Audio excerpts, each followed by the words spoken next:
All right, good morning and welcome to Off the Desk on this Monday morning. I'm Julia O'Keefe. I'm Lindsay Genetasio. Yes, Lindsay's joining me here today. We kind of teased ahead to this episode last week. We said we had a special guest on Monday. And we knew that Lindsay wanted to talk about the Taylor Swift album because she's our pop culture princess. And she has... Oh, thank you. She just has so many thoughts inside there about pop culture things. 100%. I'm ready for this. I came prepared. Ooh, no pun intended. You're ready for it. That's a Taylor Swift song for Reputation album. I love it. Yes. Well, again, it's another Monday in the wake of an album release, a New Music Friday, if you will. And so Kaylee and I talked about this on Friday. At that point, we kind of agreed that we weren't going to look online. It was also I had listened to everything by 8 o'clock in the morning, so I hadn't looked at much social media yet that day. But we kind of agreed that we weren't going to look at other people's opinions and just talk about the album ourselves that first day. So now I sat with it all weekend. I've engaged on social media, and I have my thoughts. I know you have your thoughts too. I'm ready. What's your general first listen opinion, or multiple listens now? I'm sure. Oh, 100%, definitely multiple. Yeah. So with the chaotic weekend that I had, I only was able to listen to like the first 4 songs at first. And I kid you not, The Fate of Ophelia was just on repeat, and I was like, okay, I have to finish the album first. Yeah, I gotta work through here. Yeah. So I haven't watched the music video yet, though. I haven't either. I haven't watched any of them. Yeah. Dropped, yesterday? I think so, yeah. I already heard it was so good. So when I eventually, got through the rest of it, I was looking through and I was like, okay, 13 is each song representing an era. Because when I was listening, I was like, Opalite should have been on Speak Now. I could see that. Wait, I thought it was only 12 tracks. Is it 13? Okay, 13, there's this little, there's new ones, right? Or whatever. It's like a voice recording. Oh, okay. Oh, wow. Interesting. Oh, so you're getting analytical. I'm getting analytical. Okay, so Opalite does kind of give Speak Now. Okay. Canceled, Reputation. Oh, yeah, for sure. Wishlist. That's the thing. Wishlist, but also kind of gives Reputation. Yeah, a couple of them give Reputation. A lot of people are saying that too. Mm-hmm. I think I would agree. There are a few right away. So does actually, I don't know. Actually, then I try to place all of them, and some of them are just a league of their own. You know? Exactly. That's the thing. This is playing tricks on us a bit. No, 100%. Just in time for spooky season. No, exactly. Absolutely. Because now I've already looked online. I've already looked at all the analysis. Yeah. Father figure. So what do you think it's about? I think it's about Scooter Braun. That's what I thought too. What's executive producer? Yeah, record label. Yeah. Record label, because he owned all of her masters. Yes. So the saga was when Taylor Swift announced that she was re-recording her old albums. It was so she could then have ownership over those because he owned all of her masters. So I thought so too, but the other side of the internet thinks it's about Olivia Rodrigo and their falling out. Because, this is news to Lindsay. Yeah.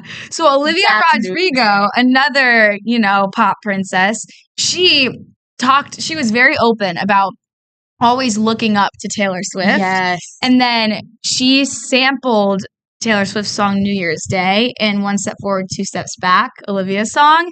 That led to a whole controversy. Taylor Swift ended up, there was a legal battle. She ended up suing to get rights, and now she's credited on that track. So there's speculation that maybe that could have been about Olivia Rodrigo.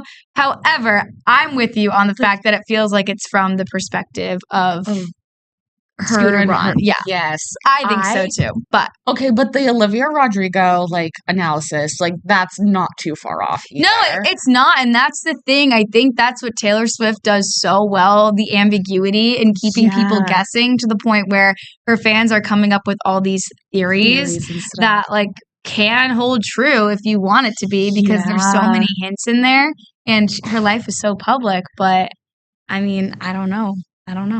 That I'm shocked. I'm at no words because I would never think of that, because Taylor doesn't get scrappy like that. Like, she would never say the things she's saying in some of these songs about people directly. Directly, no. But we saw it similarly. We'll hear with Actually Romantic is at Charlie XCX, which is that's dividing the internet right now too.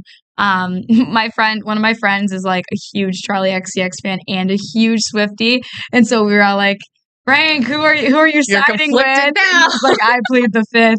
He's a house divided. He doesn't know. He's a house divided. So that people are calling that out and saying that it's almost Taylor Swift like stooping a little bit too low to go and attack somebody who's, you know, not as big of an industry star as she is. Because there's no one in Taylor Swift's league. Like, she is the biggest star in the world right now. I think, like, isn't, like, her net worth, like, quadruple, like, the person in the next line? Oh, yeah, for sure. Oh, yeah. It's actually insane. So people are saying that that was a little bit privileged of her to attack someone who's like open about mental health struggles and things like that, and like a lesser. Not that Charlie XCX is like a lesser. She is obviously it's Taylor Swift, but she is like compared to Taylor, sells out stadiums too. But compared to Taylor, exactly. So that one's controversial as well. Yeah. Yeah. But there are some great upbeat. Non-diss tracks on there. Non-diss tracks. No, exactly. Elizabeth Taylor, I need to look into more because it's like, you know who like Elizabeth Taylor is, but I will need to look more into like the comparisons and how there's the connection to the media and stuff like that, which like I think that I love how a lot of women celebrities are like standing up for themselves with that and not letting the media like define them in any way. I absolutely love that. Yeah. We're trying to think. The Life of a Showgirl is so underrated. I agree. So underrated. So that is the last track of the album. It's also the title track. It comes last. And Sabrina Carpenter's featured on this one as well. We were talking about this too. And Kaylee and I took notes when we first listened, and then we read them off the desk. We didn't talk about it before. And like we have the same brain. So half the time we have the same opinion. And then she was like, okay, yay or nay, Life of the Showgirl. I said yay. She said nay. What? I know. So I don't know. I love top 2 for me. I agree. It's up there for me too. I love that it's storytelling. It almost feels like a passing of the torch to Sabrina. 100%. I love it. I love it. Honestly, those are probably the best vocals I've seen from Sabrina so far. I would agree. The harmonizing, it just all made sense. It's great. Like, I would definitely say that's top 2 for me. Yeah, I agree. I really like it too. And the whole production value, you have the violins in the background, the transition, the bridge. The bridge is a little bit different. It's a little like pacey. I love it. I love it. Because so I was talking about this with one of the other producers. We were talking about how Sabrina's voice is very much similar to Taylor's when Taylor started out. I can see so because she has like the pop, like the little like country twang to her voice. Yeah. So now like kind of being like passing the torch down to the next showgirl, like she sounded exactly like you at your age. So like it's just crazy how full circle it goes, how like the next generation of artists are like coming up. Like I feel like really the only artist that would even touch Taylor Swift's numbers would probably be Sabrina. Probably, yeah. And so that leads to another song on the album, which was kind of controversial. It's divided. People are divided. Do you know what I'm going to say? I'm not. Let's see. Okay. Wait. Well, I'm talking about Wood.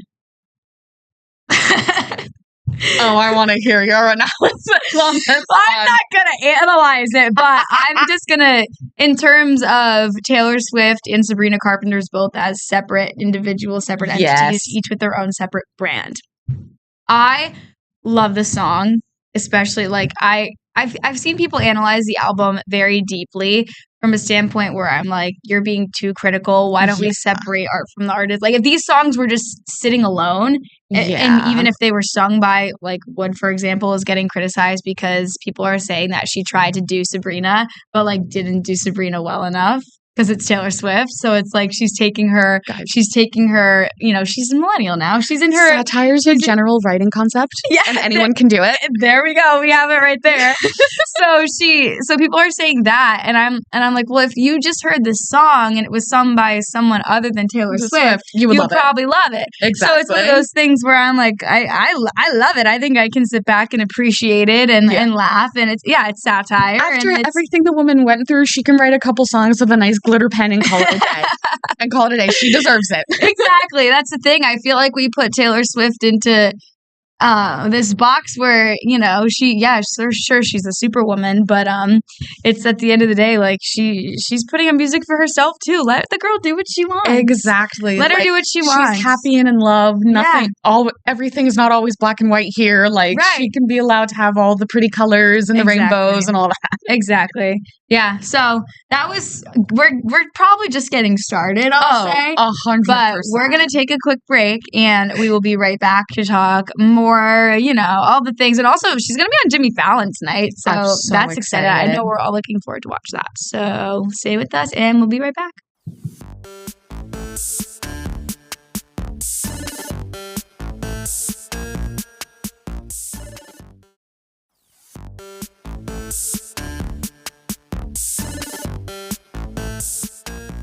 All right, welcome back to another Swiftie edition of Off the Desk on this Monday morning. I'm Julia O'Keefe. I'm Lindsay. Yes, thank you, Lindsay, for being here. Of course, I love talking Taylor Swift, and it was just a perfect day to get the week started on a good Monday yap session. On a good note here. Yeah, we appreciate that. So we've kind of been making our way down, talking about some of our favorite songs. Can you want to put the track list in the middle? Of course.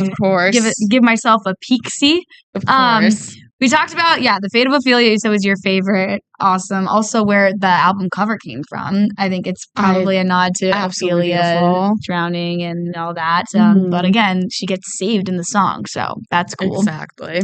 Opalite. Can we talk about that? I love it. Track 3, my favorite. It's my favorite. I texted you, I think, my Highway Jam sesh on Friday. 100% same here. It's so good. It's so good. And now I'm starting to learn like all the words, which makes it more fun because I have to be able to sing them. I have to. That's my thing about like car songs. I have to know. You have to sing them. Words. I think I'm singing them, but I'm usually just screaming them. Exactly. Did you get a chance to look into any of the lore behind this song? No. So I did, and then my mom. I'm always talking about my mom. I'm off the desk, but I'm gonna talk about her again. So she is a big She loves listening to the Today Show radio in the car. She loves her satellite radio, which most people don't use anymore, but she loves it. And she loves it. She doesn't have to connect her phone or anything. It's right there. So the Today Show, they have like a channel. They had a Taylor Swift thing all day on the radio, and then now there's a channel 13, a Taylor Swift radio station too. Oh my god! So in between all of the songs, it has her voice explaining the lore behind it. So I had already known this, but my mom heard this on the radio, and she was really excited to tell me that. That's so cute. So Opal is Travis Kelce's birthstone, and it also happens to be Taylor's favorite gem. What are the odds, right? What are the odds? I can't. But opalite is a plastic opal or like a synthetic opal. So it leaves you with something to think about. But I don't know. It's interesting. So I don't know like all the lore behind why she's talking about like seeing synthetic gems. Maybe there's something there. Maybe there's something there. I don't know. So I don't know. I think that's cool. Like the nod to that's his favorite. Or his birthstone. And everything. Yeah. I wonder what his topic. I know. I feel like did he say it on I feel like when he was on Jason or on his podcast, he said one of them, but I forget. I don't think he named a like specific name. I'm gonna look that up. Talk about why you love opalite, and then I'll get back to you. Well, I've always been like a speak now girl, like ever since I was younger. And when I first listened to the song, I was like, I'm back to being like. How old was I at 10, 11? Like 11 yelling like speak now when like mine and I was like opalite gives the same like energy and love and I'm like I can't. I was giggling like a schoolgirl. Oh look, Travis Kelce's favorite song is Opalite. Wow. Swift revealed this in a radio interview explaining that it's his favorite and why. Opalite is a man-made stone, a reference to the metaphor of creating one's own happiness. That's it. That's beautiful. That's absolutely beautiful. I love that she's in love. I do too.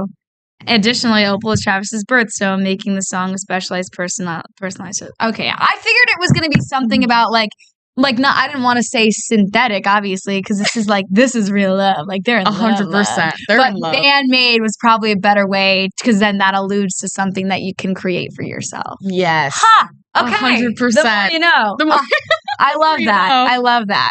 Next, we talked about father figure. Okay.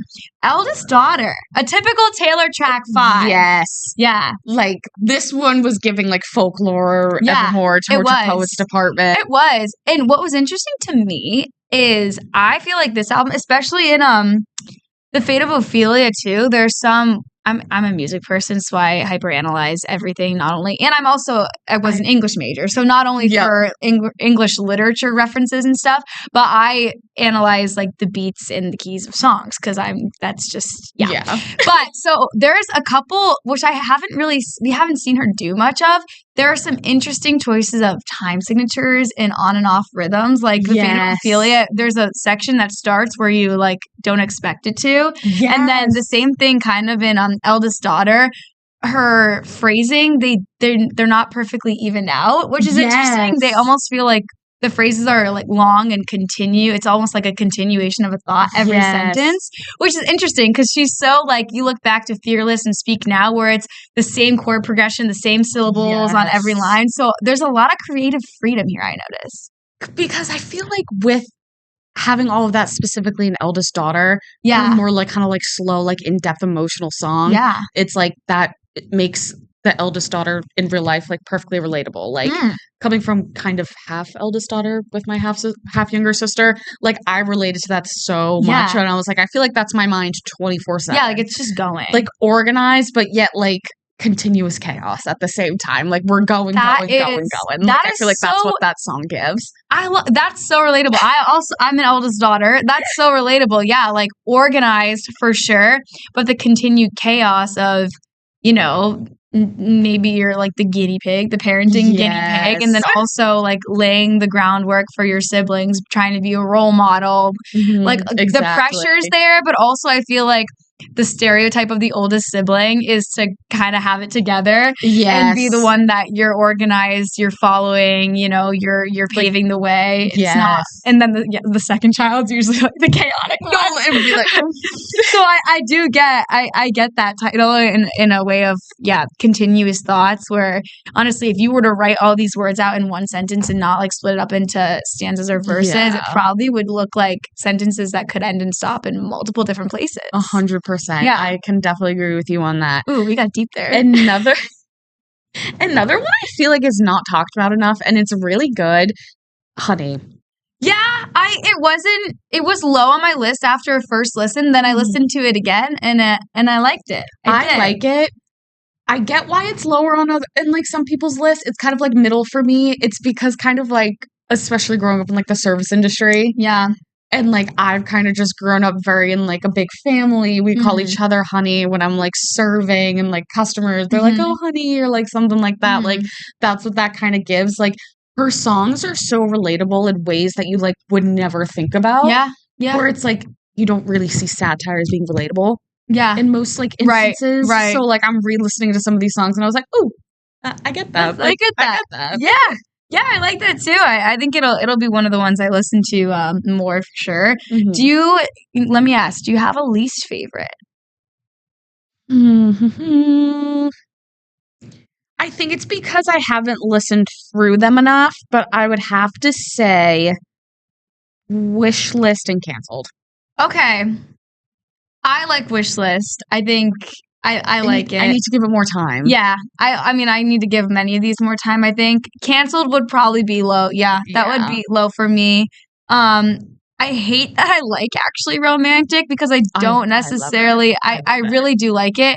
Then I don't necessarily like the possible mean girl energy associated with it because it's attacking Charlie XCX when she was at her most vulnerable and like writing about feeling inferior to industry giants, which is like her right to express that. But that's also what we're seeing in her music, not necessarily all that's happening from both sides. From both sides too. Like that's what happens with, you know, a diss track. You get the tabloids and you get things that are referenced in the headlines. You don't get what is actually going on in personal relationships. It's all alleged.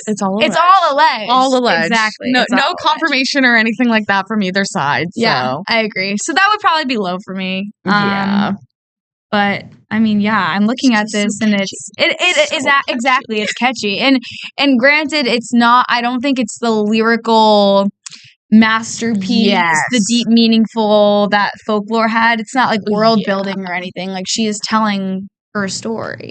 Yeah, no, 100%. Like And that's that. why I appreciate her for that. I love it. Yeah, It's quick and catchy. it's quick and catchy. It's a good drive song. Yeah, for sure. So now we're seeing her announce all these special editions and vinyls and, you know, all the things like that. Have you listened or read up or watched any of the things that she's released since? Sadly, no. Me I either. did. Me and my friend are splitting the 4 CDs, Okay.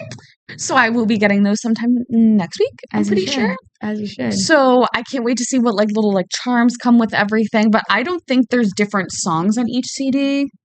I could be very incorrect though. I just saw like she's releasing like acoustic versions and Yes. stuff. Yeah, which I mean she typically will do.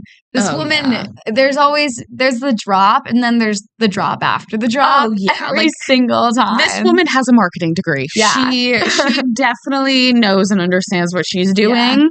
And Yeah. I have to give her props for it. I know. I have to give her mean, props. there's no denying that. But yeah, so we'll see. I know it's funny. I'm never one to like I like my friend would go and wait in line to get the record and the vinyl and everything. Oh, And yeah. I listen to her music because I like the music kind of thing. No, definitely. But I always love the stories of people getting in line for the yeah. CDs and the charms and collecting and all the things. So, I love it. No, I absolutely love it. yeah. All right. Well, we have to stop here. Unfortunately, I know we could yap about this all day, but we do have to control ourselves a bit. So stick around. We're going to take one more break, and then we have a special guest. Patrick Berry is going to join us to tease ahead to In Focus this week and close out our show. So stick around.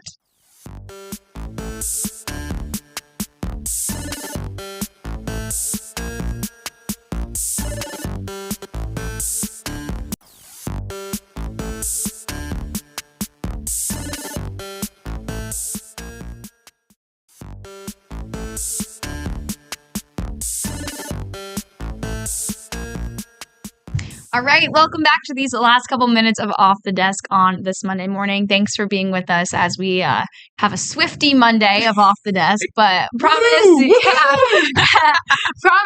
was gonna say I promise that was the end of it, but it's probably not.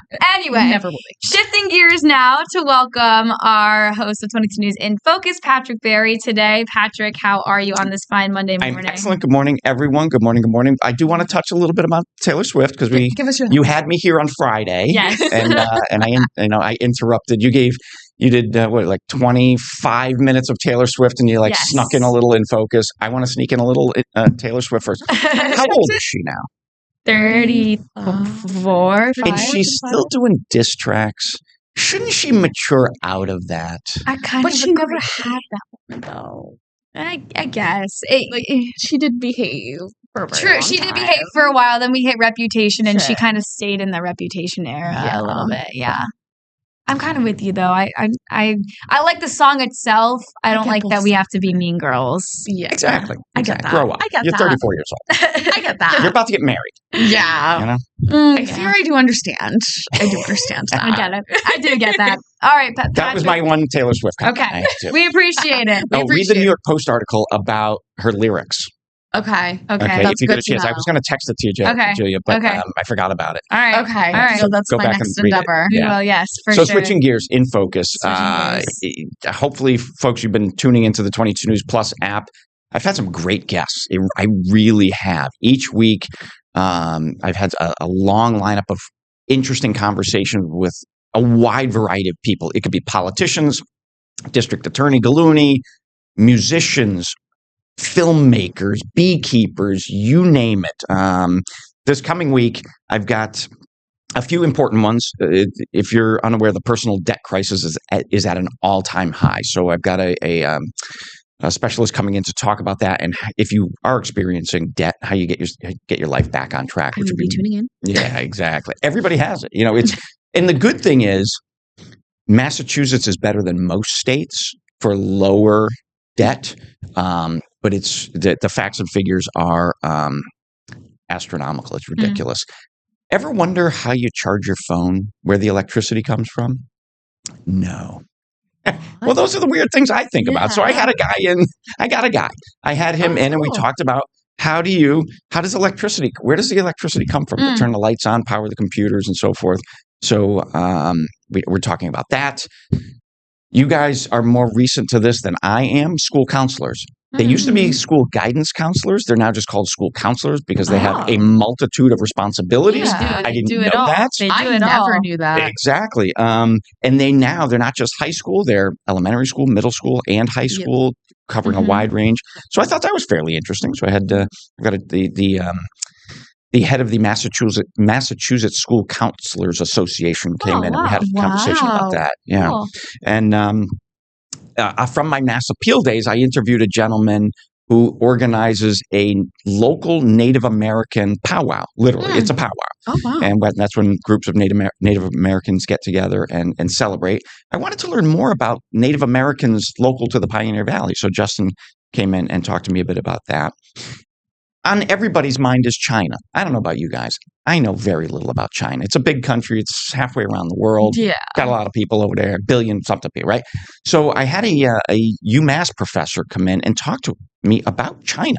Like, what's the deal? Why is there animosity between us and China and a lot of countries around the world?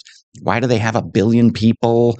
Why are, and it's fascinating. He's spent a lot of time in China. He talks about China in his classes, and he teaches about it. So it was a very interesting conversation.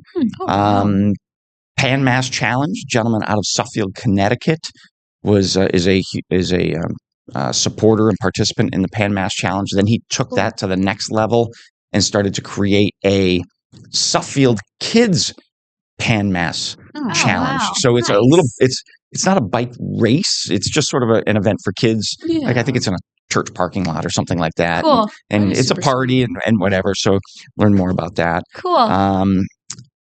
You guys are probably facing this. You're at your age. You're probably, we talk about the debt crisis. How are you ever going to afford a home? Yeah. Right? A condo or your own living space, right? Well, yes. So I had a realtor in, and we talked about that. The state of real estate right now, and it's just fascinating. So, and then another conversation I've got this week, and I think this covers all of them. Electric vehicles. A gentleman from Consumer Reports came into the studio, the 22 News Plus studio, and we talked about electric vehicles. So good stuff. Those are good big stuff. now. Yeah, And that's just very big. those are the ones that are conversations. on this week. And then I've got the chair of the Massachusetts Republican Party coming on. I've got state reps coming on. I'm trying to think. I've got Nate Costa from the Springfield Thunderbirds. Yeah. I know I love it. the sports show is going to have Nate on a regular basis to talk about the team, their how they're doing and whatnot. But I wanted to have Nate in to really talk about the business of running a professional sports team in Springfield, Mass. What's that about? What a lot of people probably don't realize is that we almost lost the Thunderbirds about a decade ago. The Thunderbirds almost moved. And it was a group of investors that came together because they realized how important it was to have a professional team here in Springfield. So they banded together to keep that team here, which is interesting. I'm a hockey fan, but the AHL, the American Hockey League, which is what the Springfield Thunderbirds play in, is based in Springfield, Mass. Oh, wow. They're headquartered right here in Springfield. Wow. So for a decade ago with the Thunderbirds, which were then the Falcons, I think was their previous name. They were the Falcons. They were the Falcons. They were looking to close down the franchise here in Springfield and move to a different city. And like I said, so my conversation with Nate is more about the business of hockey and really exciting. And how Nate and his team have done a great job making it a destination every weekend from October through April. Awesome. That's Well, that awesome. sounds like a great lineup right there. Thank you. Lots of good things to come on In Focus. So everyone should tune in. It's on the 22 News. Remind us when it's So it's airing? on the 22 News Plus app every day, Monday through Sunday Every from day. 4 to 5 p.m. All right. And then I'm in prime time because, hey, Patrick Berry Hour, Monday through Friday, 9 to 10 p.m. You can always catch it on the app.